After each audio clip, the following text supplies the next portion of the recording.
Shortly after President Emerson Mnangagwa signed Constitutional Amendment Bill Number 3 into law yesterday, word circulating in the capital was that Constitutional Amendment Bill Number 4 is now in advanced stages, ready to be tabled in Parliament as soon as yesterday. Sanapenda mashuko anobdayo kwa pango ine atukono tinaudzema constitutional amendments adzisikumira pangwene tiona kuti another amendment yonzi iri kutevera iri very fast panguva ine atirikuona kuti zvigananda panguva ino they are very mobile kuti madevelopments awa ema-constitutional amendments apere vakwanzoita zvanda kuti ambosubscribe like on the bill icon tinoita mberi pabudani vamchinzini Christian CAB4 already.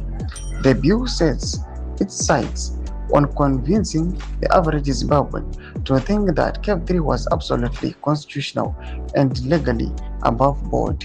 The bill, among other things, also seeks to increase the number of constitutional amendment bill that can be introduced in a calendar year.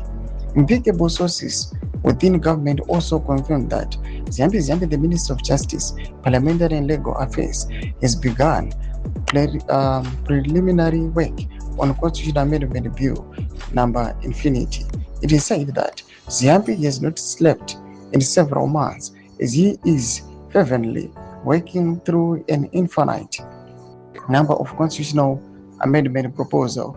It is said that Zimbabwe has already become agitated that CAB4 is not even yet before Parliament, despite everything being in place already.